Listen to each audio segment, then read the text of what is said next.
every single day, like I've always done and always will. Passing these bills over the floor, making yet another stand. Welcome to this week's edition of New York Now. I'm Dan Clark. 4 months ago, Governor Andrew Cuomo was interviewed behind closed doors for 11 hours on the multiple claims of sexual harassment made against him this year. And now we finally know what he said.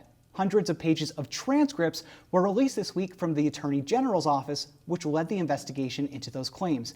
And there is just a lot to get through here, so let's jump right into it. With me in studio are John Campbell from the USA Today Network and Kate Lisa from Johnson Newspapers. Glad to have you both, as always. Thank you for having me. Thank you. So this was, I couldn't tell you the page count of all of them together. It was transcripts of Cuomo's testimony, not all of the women who accused him, but a good chunk and probably the most high-profile ones.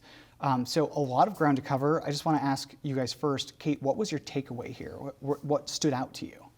So definitely, yeah, it was thousands of pages. I mean, it was a tremendous release, and so we learned details that were shocking in some ways, and in others, they were kind of what we had known. We saw that Cuomo really doubled down with his tactic of deny, deny, deny, and he, with private attorney and who was leading the questioning, June Kim, the investigator, he was really sparring back and forth with him a little bit, picking apart words. It was tense. It was tense, and clearly on the defensive on some things, nitpicking about what things like girlfriend meant. In one breath, he would, the former governor would assert his experience as an attorney and like flex his legal jargon, and then in the other, right, he was doing that. But I think one of the biggest takeaways that really shocked me was when he was talking about one of his former or top aides, Stephanie Benton, talking about how she would sign things for him. And revealing that he had lied to reporters in May of this year, that he had taken the sexual harassment or completed the sexual harassment training. He said that he had completed it this year in 2021, and to Mr. Kim said that he only completed it in 2019, and that Stephanie Benton may have auto-signed the attestation that he completed it, and that also she might have signed legislation, executive orders, other documents for him in the past. So it was really, talk about a bombshell. Yeah, the whole thing about the bill, the signing part of it, about Stephanie Benton signing bills for him, maybe signing executive orders, things like that, really took me by surprise. But then I had to think about it, and maybe it's not that uncharacteristic. I have no idea what previous governors did. But that was something that really stood out to me as well. John, how about you? What were your big takeaways here? Well, a couple things. I mean, we not only learned more about the sexual harassment complaints and accusations, we also learned about some of the toxic culture accusations within the governor's office. I mean, there was a very pins and needles atmosphere. The state trooper who alleges she was harassed by the governor went into detail about how the governor gets what he wants, and how he had to show up, and the elevator had to be waiting for him, while there were other details of screaming behind closed doors, both by the governor and top members of his staff. And also we heard from the medical doctor who administered the governor's nasal swab for a COVID test on live TV. She spoke about the morale within the Department of Health during the pandemic.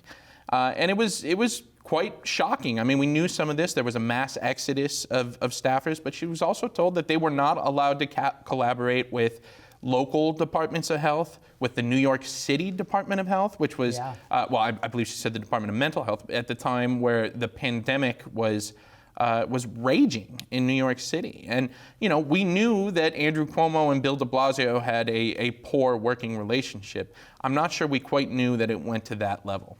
And how did that affect the pandemic? It was my question in reading that was, if they weren't allowed to really work with these local agencies, then was the coordination really there in a way that really would create a robust response to this virus that has killed so many people?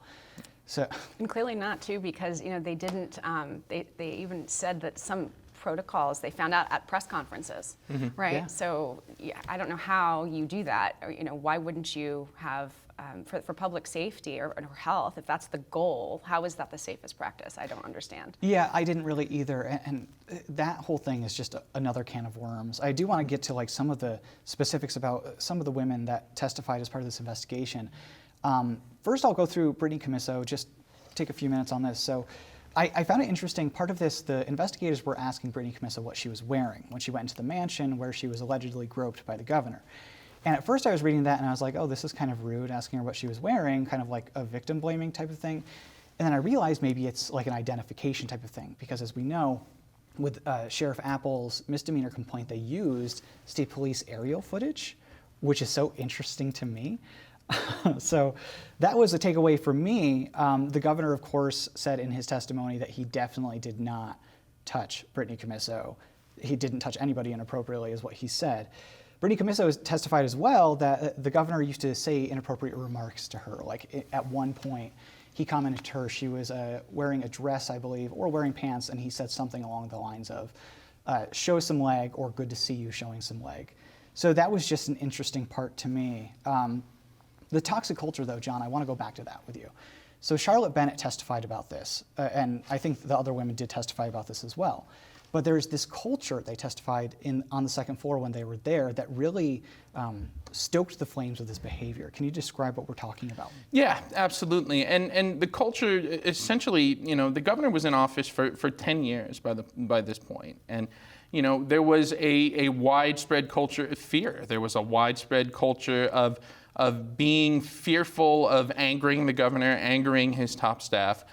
There was talk about the women that that the governor was known to prefer blondes. We heard from women like Anna Liss, who was a former aide to the governor, that she was moved from one side of the building to the other side of the building, and she suspected it might be because of her looks or because of her how she appeared rather than her performance, and that bothered a lot of people. And you hear a lot from the women in these statements about how they felt belittled, or they felt they were fearful of a group of aides that had become known as the Mean Girls. And yes. And you get a better sense reading these transcripts about why that bothered these women so much, and why they felt professionally looked down upon because of it.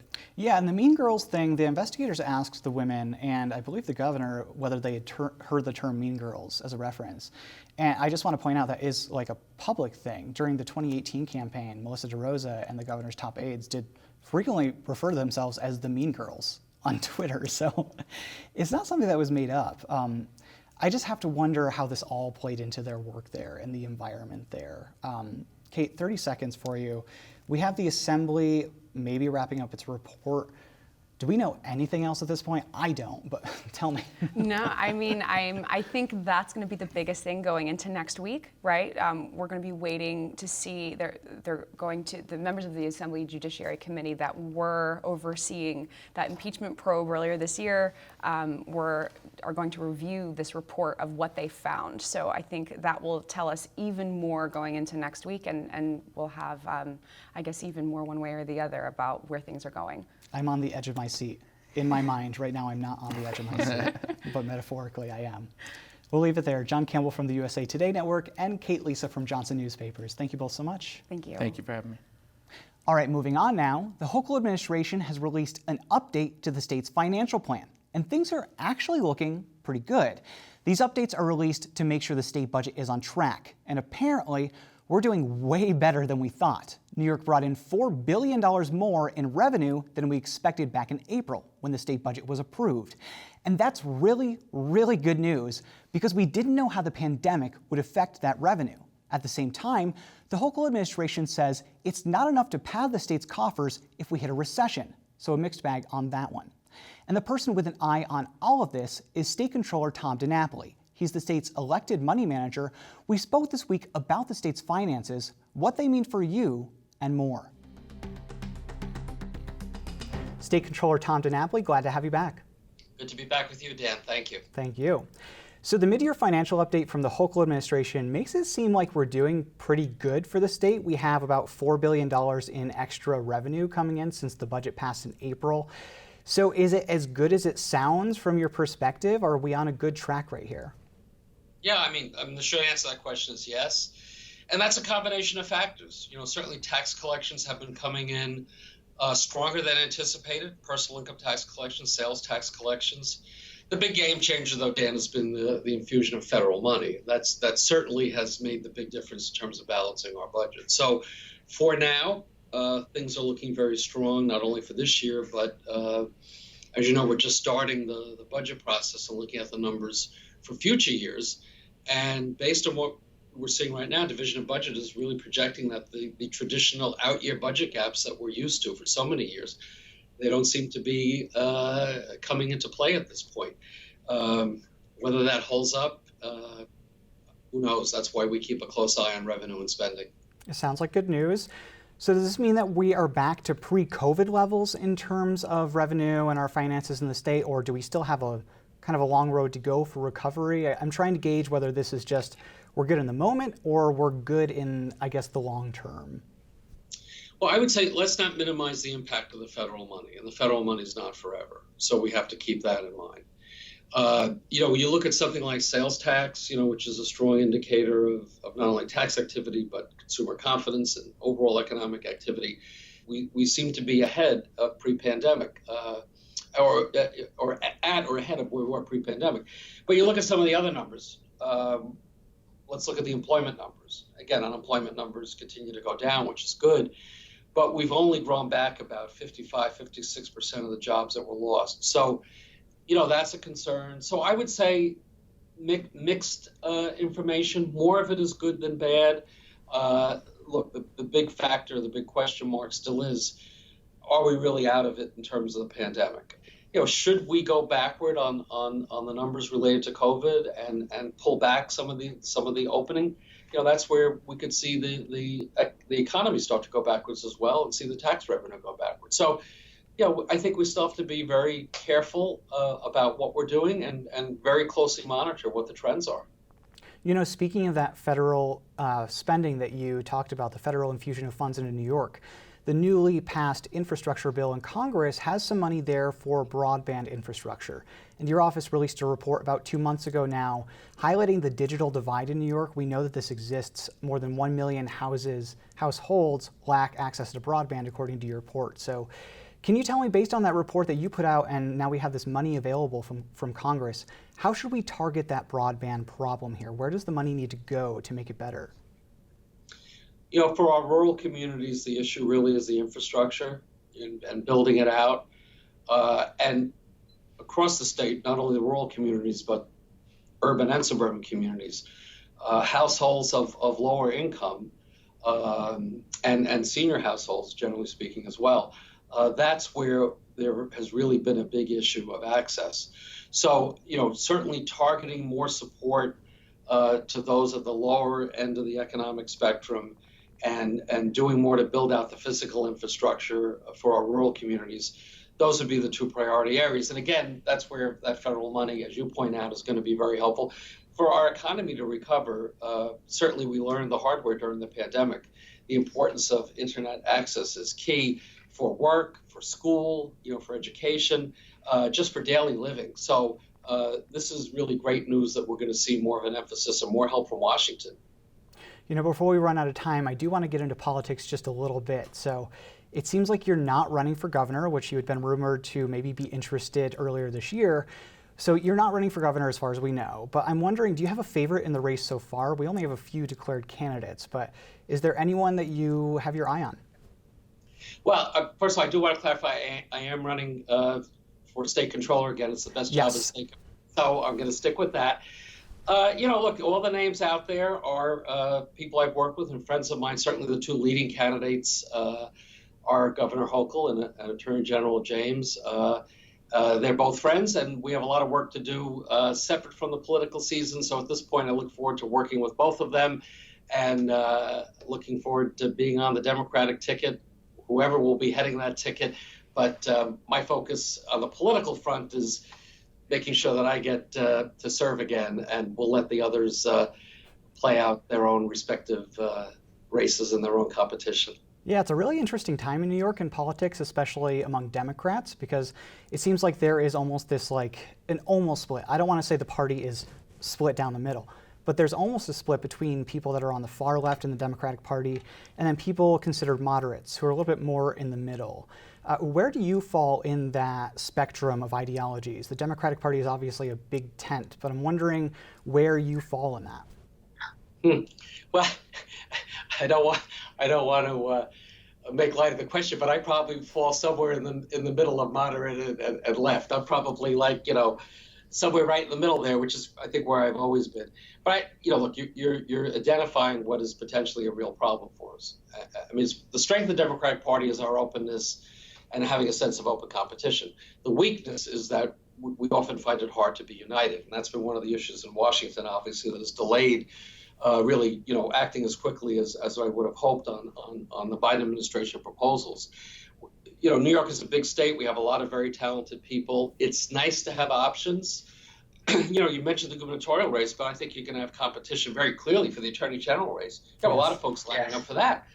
Again, all friends as far as the names that are out there. So, I'm hoping there won't be much competition for the controller nomination. But, at the end of the day, as we sort this out, and if the primaries continue to be in June, which seems to be the plan right now, plenty of time to regroup, because I think one of the lessons from this past election, and I live on Long Island, I think, as you know, Democrats should not take for granted the voters or assume that because New York is such a blue state that Democrats are going to win all the time.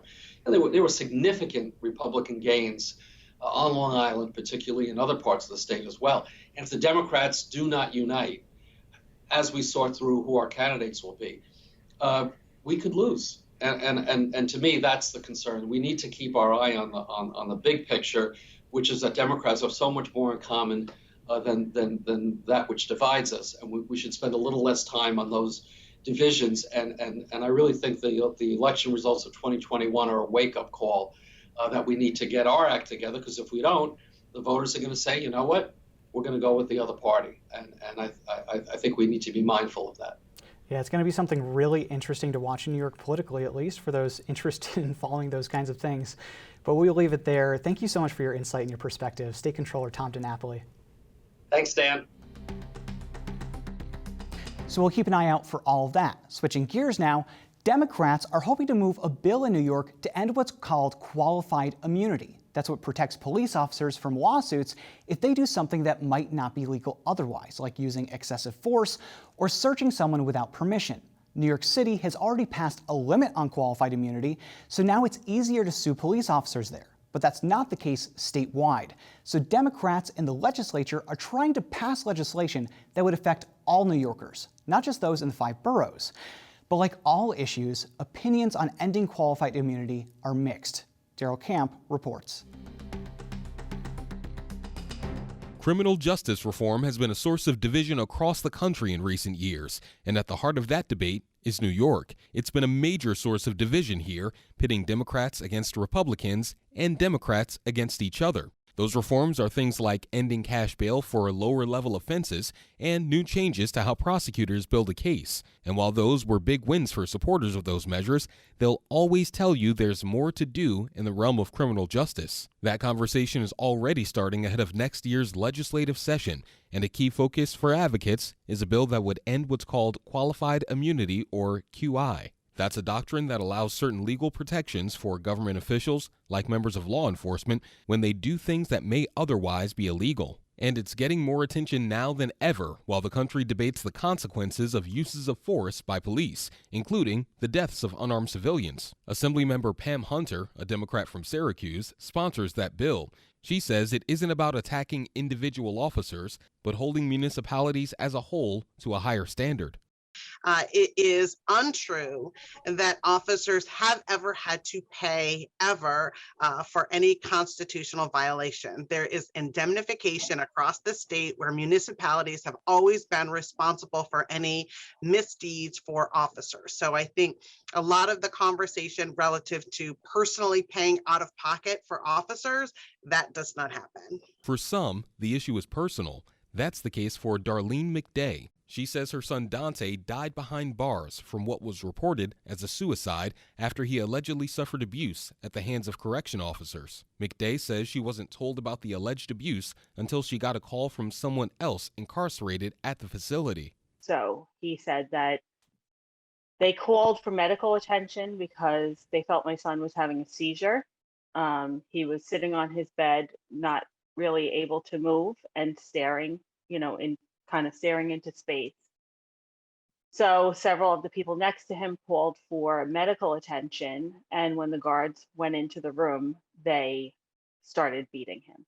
McDay says that some of the officers involved are still working to this day and haven't been held accountable. That's why opponents of QI are looking to end it. Senate Deputy Majority Leader Mike Gianaris, a Democrat, says that qualified immunity can make some law enforcement officers feel like they're above the law. Now, there is an unspoken argument by opponents of reform, and that argument is the cost of public safety is police violence. That's what they're saying. They don't say it because it sounds ridiculous, but ultimately that's what their argument is. If you want to feel safe, you got to let the police beat someone who doesn't deserve it, or you got to let the police kill somebody who doesn't deserve it. Because God forbid they feel restricted from doing that, they might not do their jobs they're supposed to be doing. But some in law enforcement say the issue of qualified immunity is not as simple as it sounds. For Albany Police Chief Eric Hawkins, who is sometimes at odds with criminal justice advocates, he sees the issue from both sides of the conversation. The idea of doing away with qualified immunity has negative connotations in law enforcement because it's seen as it's taking away some protections that officers have when they're out there trying to do the right things for the right reasons, and a mistake is made or things go sideways. And so it's seen that way. So I see it both ways. I can see why there's concern from the community with this whole idea, and the community wants accountability. Hawkins did not say if he was for or against ending qualified immunity, but he did say that a critical part of law enforcement is the relationship with the community and the level of trust that comes with that. And others agree, but don't think ending qualified immunity is the right approach.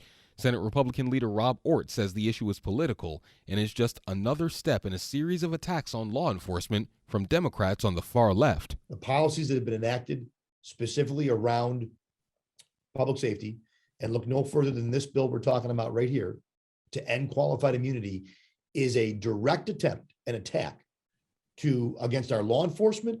And the net result of that attack, the net result of these policy changes, have been less safe communities for people of all backgrounds. While Democrats in New York have led the charge on the state's most controversial criminal justice changes, Republicans have consistently pushed back, like State Republican Chairman Nick Langworthy, who says those reforms target the integrity of law enforcement. They put their lives on the line every day to keep the people of the state of New York safe. And so far, what we see is a battery of pieces of legislation that want to essentially chase a lot of people out of the business of law enforcement, that want to, sacrifice the safety and security of our officers, and they want to put the criminals first. But Hunter, who sponsors the bill to end QI, says that's not what the bill is about. Officers are sued all the time in New York over constitutional violations, and those lawsuits can pay out millions of dollars. The bill, she says, is about creating a uniform standard across the board. We need to make sure not just the hiring practices are okay, but the training that's involved with interfacing with the public is where it needs to be, so people are not discriminated against, that there is not excessive force or regular, force happening, or even in some cases, sexual abuse happening. And for some, it's not just about a uniform standard, but a higher one as well. McDay, whose son died, says if that were the case, there may have been repercussions for the officers allegedly connected to his death. I wondered with my son's case, why wasn't anyone held responsible? He was obviously beaten. He was obviously tortured. These 4 officers basically made up a story that they went into my son's cell, they responded to a medical emergency, they went into my son's cell, and they tried to make up a story that he did this to himself. Others say the standards for law enforcement are already high and do enough to keep them accountable. Or, again, if they did something and you can get them criminally, the police officer in Minnesota that killed George Floyd. No two ways about it. He's going to jail. Justice was served. No amount of anything is going to bring George Floyd back, but justice was served. The system held that police officer accountable. That bill is currently in committee in both houses of the state legislature, with Democrats hoping to bring it to the floor for a vote. Meanwhile, Pam Hunter, the bill's sponsor, says that it does have a good chance of becoming law. There is definitely conversations with leadership in my house relative to support for this qualified immunity bill. As you know, even at the Supreme Court level, at the presidential level, that there's conversations about qualified immunity, that this is a harmful doctrine and that there is no basis of law for this. So this is not just a New York State, wanting to push more reform. This is something that is having a conversation across the country about doing the right thing to protect people's constitutional rights. For New York Now, I'm Daryl Camp. So we'll see how that shakes out when lawmakers return to Albany in January for the next legislative session. But we'll leave it there for this week. Thanks for watching this week's New York Now. Have a great week and be well.